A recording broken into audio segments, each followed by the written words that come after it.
I love Ryan Gosling. Honestly, who doesn't? He's one of my favorite actors working in Hollywood right now, and I don't just say that because of all of the literally me memes, although I do like to participate in those sometimes. No, I just think he's a legitimately great actor, and the movies he's in usually end up being really good. So when it was announced that he was going to be starring in this new sci-fi movie called Project Hail Mary, it immediately went to the top of my most anticipated list for 2026.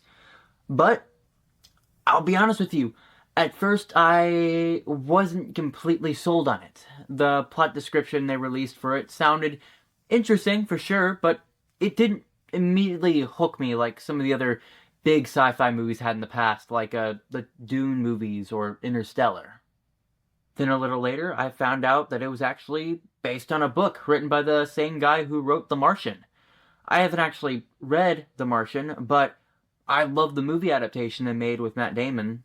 And the thing is, I'm not a huge reader. Like, I'll read a book every now and then, but it's not really my thing. But I decided to read the Project Hail Mary book, just to see if this would be something that could make a good movie, and if it's something I'd actually end up enjoying. And you know what? That book ended up being the most fun thing I've ever read. Like, genuinely, I'd probably put it as one of my top 10 books. It's very well written, super hilarious, and surprisingly, very heartfelt. Reading it completely sold me on the movie, and my expectations skyrocketed to as high as they could go. So fast forward to now. I actually got the opportunity to see this movie a week early. And not just a standard screening, this one was actually in 70mm film. So after all of that build-up, having now seen it, it didn't live up to my expectations. Because it surpassed them. I love this movie. Shoot, I'd even call it a masterpiece. It's easily the best film of 2026 so far, and I don't think it's going to get beaten. And honestly, it's just one of the best sci-fi movies we've gotten in years. Ryan Gosling was absolutely perfect as Ryland Grace. He nails that character. But for me, the real standout of this movie was actually his chemistry with the alien he meets named Rocky. Even though one of them is a literal rock alien, their connection and friendship, it felt so real. And I love the way they would banter with each other, and it honestly really helped me get invested into the movie.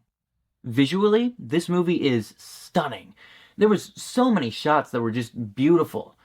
I don't know if seeing it in 70mm film helped, but all of the colors you see all just popped really well.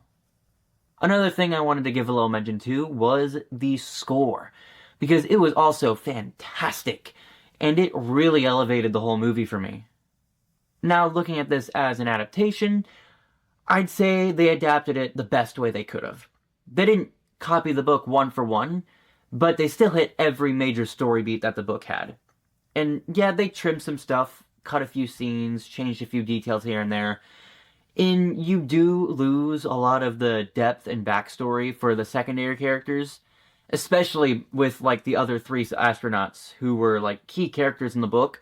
But in the movie, they just end up as pretty one-dimensional background characters who are really only on screen for a couple of scenes, and that's it. A similar thing happens with the Iridians, which is Rocky's species. They lose some of their lore they had in the book, but I understand why they did that, because this movie's already 2 hours and 36 minutes long, and if they had to cut stuff to keep from going over 3 hours, this was the right stuff to trim. Because the core plot stays intact, and in the end, it still feels complete. Speaking of runtime, yes, it's long. It's definitely not the kind of movie you would throw in to watch when you're bored. But the thing is, the pacing was so well done that I never once felt the runtime. Even during the slower scenes, I was still fully invested and entertained. And when the movie ended, my first thought was, I need to watch this again. And I'm probably going to end up seeing it a couple more times once it officially releases in theaters. But as for stuff I didn't like, honestly, there's not a lot there. There were some audio glitches at my screening, like every 20 or so minutes, the audio would just completely cut out for like 2 seconds, which was super annoying, and it definitely hurt the overall experience I had with the film. But I think that was a problem with the actual theater and not the movie. The biggest negative I can say about it is that I just wish they had kept that extra depth for the side characters and the extra backstory for the Iridians. As someone who's read the book, I don't actually need that information because I already know it, but I think it would have been better for the people who haven't read the book. But, like I said, it doesn't hurt the main story. But another thing I thought was really well done was actually the humor. Because honestly, I think this is a very funny movie. And the audience I saw it with seemed to agree because they were constantly laughing throughout the movie. And they also did a great job at balancing the comedy and the seriousness. Because when it's time for an emotional or an intense moment, they actually allow them to breathe instead of always just undercutting them with a cheap joke. And when they do add a little joke during a serious moment, it fits, and it actually makes it better.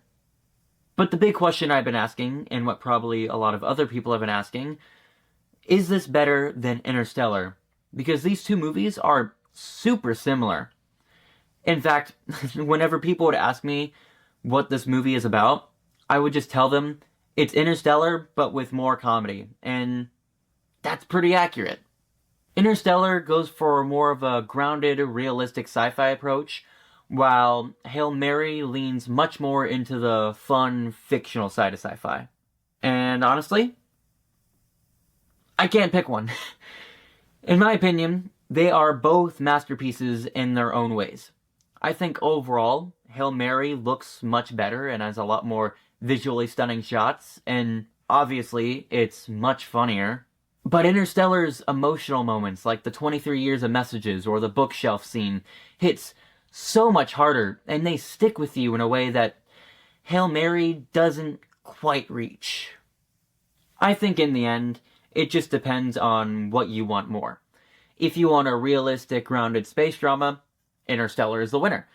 But if you want a funnier, sillier, more heartfelt sci-fi adventure, go with Hail Mary. For me, they're tied.